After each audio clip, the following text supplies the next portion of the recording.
Welcome back to my channel viewers. जैसा कि आप लोग थंबनेल देखकर समझ गए होंगे, इस वीडियो में आज हम लोग डिस्कस करेंगे नई शिक्षा नीति के आने से टीचर्स बनने पर क्या प्रभाव पड़ेगा। जब से ये नई शिक्षा नीति आई है तो स्टूडेंट्स के मन में बहुत सारे डाउट्स हैं।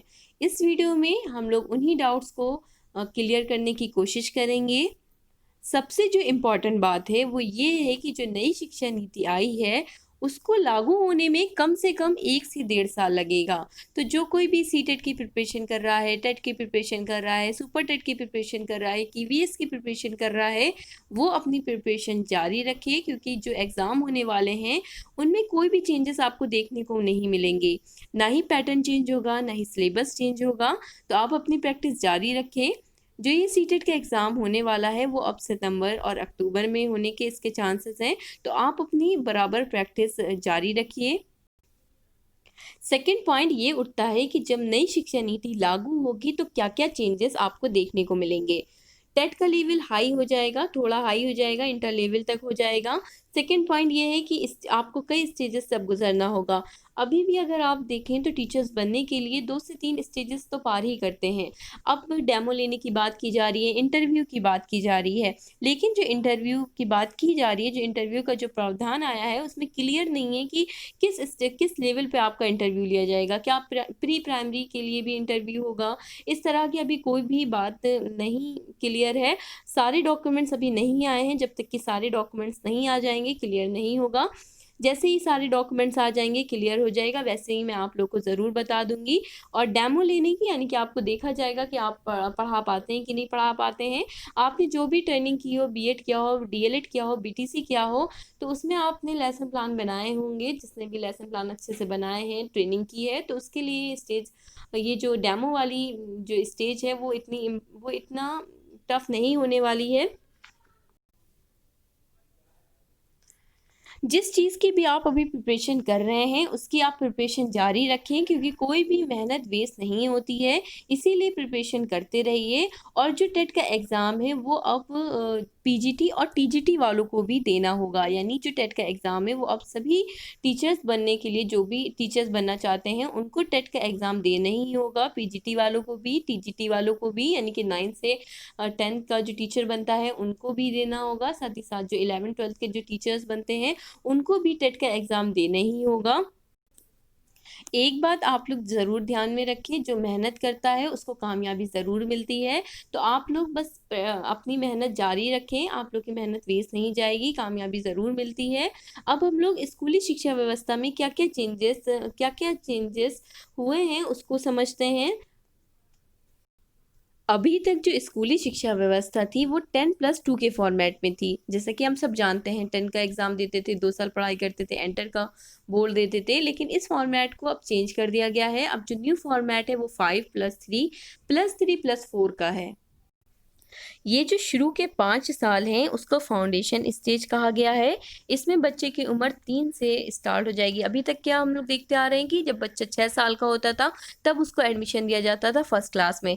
लेकिन अब जब बच्चा 3 साल का होगा तब से ही उसका एडमिशन हो जाएगा प्री प्राइमरी स्कूल में। और 2 साल बाद क्या, मतलब कि 3 साल वो प्री प्राइमरी में बिताएगा, देन वो 2 साल फर्स्ट और सेकेंड की पढ़ाई करेगा। ये जो स्टेज है इसमें उसके बेस को तैयार किया जा रहा है, उसके बेस को मजबूत करने की बात कही जा रही है। साथ ही साथ इसका जो पूरा करिकुलम है वो एनसीईआरटी तय करेगा। इस तरह से इसमें बात की जा रही है। बच्चा बहुत छोटा होगा प्री प्राइमरी में, तो उस वक्त उसको खेल कूद के ज़रिए, एक्टिविटी के ज़रिए सिखाई जाएंगी चीज़ें। अगला जो 3 साल है वो थर्ड फोर्थ फिफ्थ क्लास की पढ़ाई करेगा। जब बच्चा थर्ड क्लास में होगा, जब से ही उसे science, math, arts, social science, इन सब्जेक्ट से उसे इंट्रोड्यूस कराया जाएगा, फ्यूचर के लिए तैयार किया जाएगा। इसमें बच्चे की उम्र 8 से 11 साल की होगी। अगला जो 3 साल है उसे मिडिल स्टेज बोला गया है। इसमें वो क्लास 6 से लेकर 8 तक की पढ़ाई करेगा, 6, 7, 8 क्लास पढ़ेगा, जिसमें बच्चे की उम्र 11 से 14 साल की होगी। क्लास 6 से ही उसे बहुत सारी अपॉर्चुनिटीज़ मिलेंगी, जैसे कि वो कंप्यूटर कोडिंग सीख सकेगा, सॉफ्टवेयर और मोबाइल एप्लीकेशन बनाने के टेक्निक्स को सीख सकेगा। साथ ही साथ उसे इंटर्नशिप का मौका भी दिया जाएगा, यानी कि जिस सब्जेक्ट में उसका इंटरेस्ट है उसमें वो प्रैक्टिकली नॉलेज ले सकता है। वो इंटर्नशिप भी कर सकता है, इस तरह से बात कही गई है। अगला जो 4 साल हैं जिसे सेकेंडरी स्टेज बोलते हैं, लास्ट स्टेज, इसमें बच्चा 9 से 12 की पढ़ाई करेगा, जिसमें उसकी एज 14 से 18 साल होगी। 9 से लेकर जो 12 क्लास है, यानी कि 9, 10, 11, 12 क्लास, ये जो 4 क्लासेस हैं, इनमें अब सेमेस्टर बेस्ड एग्ज़ाम्स होंगे। यानी कि अब पहले ऐसा होता था साल में 1 बार पेपर होते थे, लेकिन अब साल में 2 बार, कम से कम 2 बार पेपर्स होंगे, सेमेस्टर बेस्ड कर दिया गया है। और नो स्ट्रीम सिस्टम, यानी कि पहले क्या होता था, क्या होता था कि अगर बच्चे ने आर्ट लिया है तो वो साइंस सब्जेक्ट नहीं पढ़ पाता था, और जिसने साइंस साइड लिया है वो आर्ट्स के कोई भी सब्जेक्ट नहीं पढ़ पाता था। लेकिन अब इसको ख़त्म कर दिया गया है। अगर आप आर्ट के स्टूडेंट हैं तो आप साइंस की अगर कुछ चीज़ पढ़ना चाहते हैं तो आप पढ़ सकेंगे, या जो कोई साइंस का स्टूडेंट है वो पॉलिटिकल साइंस पढ़ना चाहता है तो वो पढ़ सकेगा। ये बहुत ही अच्छा सिस्टम मुझे लगा। 5th तक की जो पढ़ाई है वो अब मातृभाषा, स्थानीय भाषा, राष्ट्रभाषा में होगी। इंग्लिश को इतना महत्व नहीं दिया है।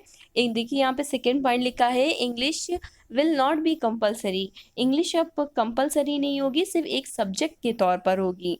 देयर कुड बी, अगला देखिए पॉइंट क्या लिखा है, there could be learn computer coding since class 6। ये जो बात अभी हम लोग कर चुके हैं डिस्कस, की क्लास 6 से कंप्यूटर कोडिंग सीखने का मौका दिया जाएगा। There will be also available chances of internship since class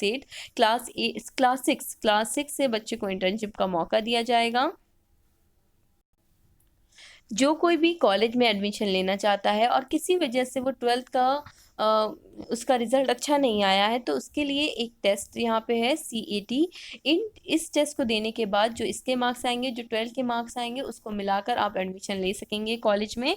इस तरह की बात कही गई है। There will be distributed the course of graduation from 3 to 4 years, यानी कि ग्रेजुएशन के कोर्स को 3 से 4 साल के ड्यूरेशन में बांट दिया गया है।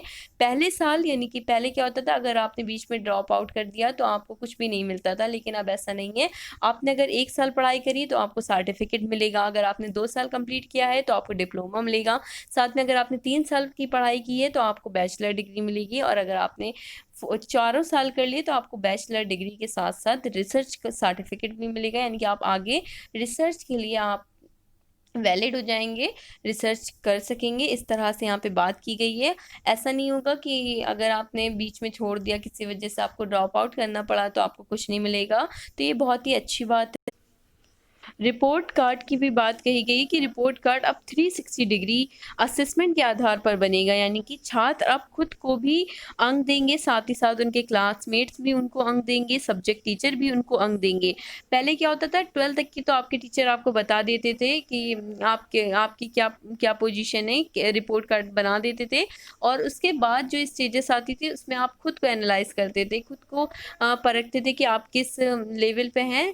तो इसी को अब उन्होंने शुरू से रख दिया है कि रिपोर्ट कार्ड 360 डिग्री असेसमेंट के आधार पे बनेगा, यानी कि बच्चा खुद को भी अंक देगा, वो खुद को अपने आप वो असेस करेगा, और साथ ही साथ उसके क्लासमेट्स भी उसको अंक देंगे, टीचर्स तो देते ही थे, तो सब्जेक्ट टीचर्स भी उसको अंक देंगे। इस तरह से रिपोर्ट कार्ड की बात की गई है।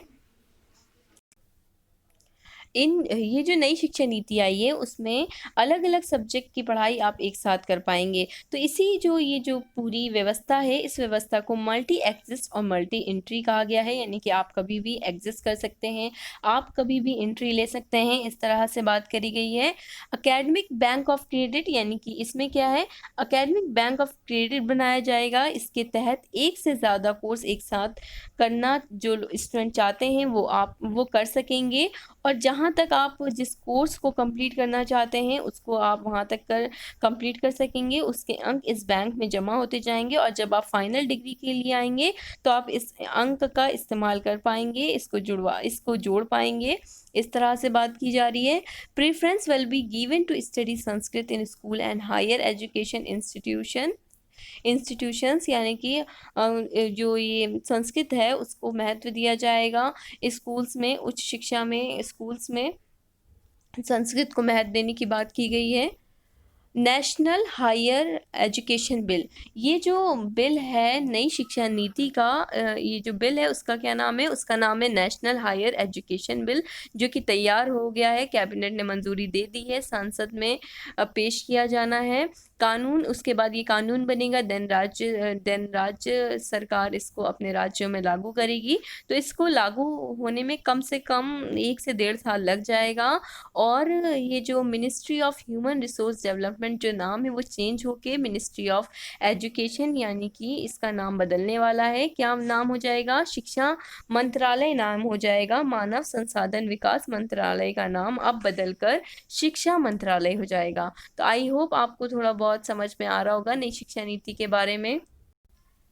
नई शिक्षा नीति कम से कम 34 साल बाद आई है। अगर ये डिस्कशन आपको समझ में आया हो, यूज़फुल लगा हो, तो इस वीडियो को आप शेयर कर सकते हैं, लाइक कर सकते हैं, मेरे चैनल को सब्सक्राइब कर सकते हैं।